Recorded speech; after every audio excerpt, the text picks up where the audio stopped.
Alors on peut me dire, mais attends, tu es en train de sauver un pauvre petit hérisson, mais quelle différence ça va être? Moi j'ai dit, mais pour lui, ce sera toute la différence.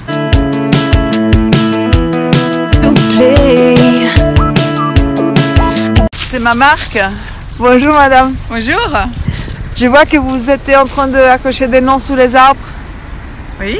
Et pourquoi? Oui, parce que les arbres sont vivants et puis ils nous donnent, justement toute cette verdure, cet ressourcement. Ils luttent contre les îlots de chaleur. Il y a tellement de raisons de garder les arbres et en plus pour la nature, c'est essentiel. Les arbres, les chênes qu'on a à Genève sont essentiels pour la faune. Voilà. Et le chêne est d'ailleurs emblématique de Genève. Nos forêts sont constituées de chênaies et nous avons, à part le chêne et les forêts genevoises, justement encore plein d'arbres qui se trouvent dans les milieux maintenant urbanisés.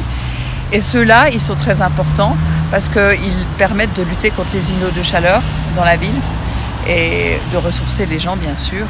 Et ça fait aussi des petits relais pour toute la faune, les écureuils, etc. Pour autant qu'on les laisse en ligne, avec des liens, ce qu'on appelle en fait le réseau biologique, où l'infrastructure biologique est très importante pour la faune, mais pour la flore aussi. j'ai entendu avant que vous êtes engagé avec les petits hérissons aussi. Oui, d'un côté je fais de la politique, c'est vrai, mais de l'autre côté, c'est bien joli de blabla, mais il faut aussi s'engager sur le terrain. Et moi, ça fait 15 ans que j'ai un centre de soins pour les hérissons. L'hérisson, c'est un animal protégé. Et puis, effectivement, c'est un des rares animaux qui aime vivre avec nous, là où on habite, nous. Donc, c'est assez normal qu'on s'engage pour l'aider et lui donner un coup de pouce. Ça veut dire qu'il faut avoir des jardins naturels. Et puis les gens ne se rendent pas compte, surtout maintenant à l'automne, qu'il ne faut pas ramasser jusqu'à la dernière feuille morte parce que c'est l'habitat du hérisson, mais c'est là où il trouve sa nourriture en tant qu'insectivore, puisqu'il mange des insectes, des vers, tous les décomposeurs qu'on trouve dans les feuilles mortes. Et donc, en gardant les feuilles mortes, en gardant les arbres, on permet aussi au hérisson, mais pas que lui, de vivre. Mais comme le hérisson, on le voit assez facilement dans les jardins, moi je dis toujours c'est le meilleur ambassadeur de la biodiversité. Et vous pensez que c'est impératif qu'il coupe ses arbres pour faire des rues? Absolument pas. Aujourd'hui, il faut commencer à devenir créatif. Il faut que la nature soit mise dans la balance au même titre que les autres politiques publiques.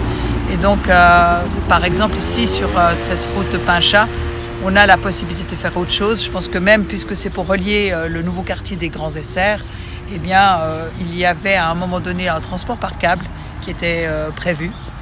Qu'est-ce qu'il est devenu ce projet, je ne sais pas. Mais en tout cas, il va de soi qu'ici, ce sont des chênes centenaires, que leur valeur, si on en replantait, il faudrait attendre 50 ans pour qu'il y ait la même valeur. Et je crois qu'on n'a pas 50 ans à attendre aujourd'hui avec les changements climatiques. Et il y a des gens qui disent que le changement climatique, c'est de mythologie. Alors ces gens-là, ils n'ont pas remarqué comme en Suisse, c'est très facile. On va dans n'importe quel glacier. Moi, je les ai vus il y a 30 ans, les glaciers qu'on avait. Vous regardez le glacier d'Alès, le glacier du Rhône, et allez voir aujourd'hui.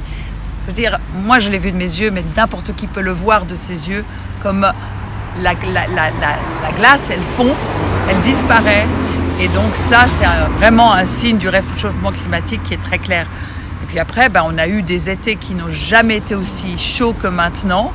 Et on le voit aussi, moi je fais un suivi des insectes qui se trouvent dans mon environnement. Et je vois que cette année, en fait, il n'y a jamais eu aussi peu d'insectes. Donc, mais là aussi, si dans les années 70, vous étiez déjà né, c'était mon cas, et puis que vous conduisiez sur la route, vous aviez tellement d'insectes qui étaient sur le pare-brise écrasés. Maintenant, vous faites des centaines de kilomètres, c'est nickel, il n'y a plus un insecte. C'est ça le réchauffement climatique, il est là. Christine Meissner.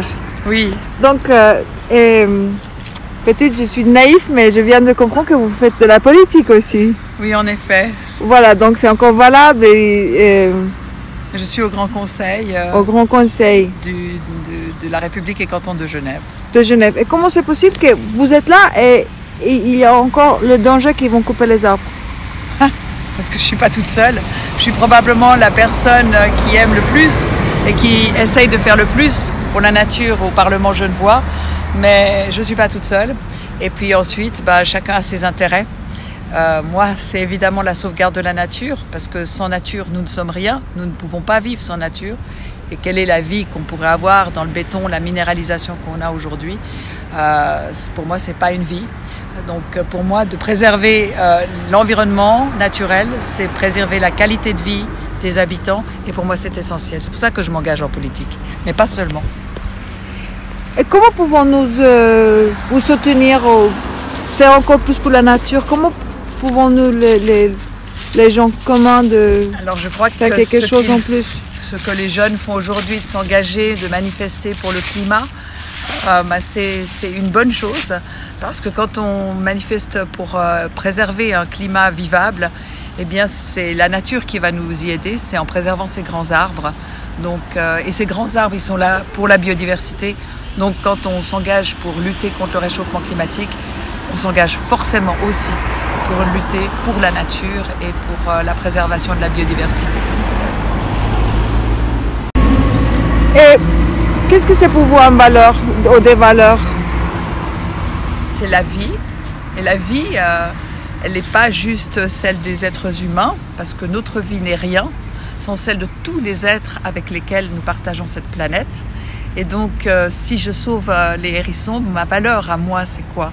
Alors on peut me dire, mais attends, tu es en train de sauver un pauvre petit hérisson, mais quelle différence ça va être? Moi j'ai dit, mais pour lui, ce sera toute la différence. Et c'est ça pour moi.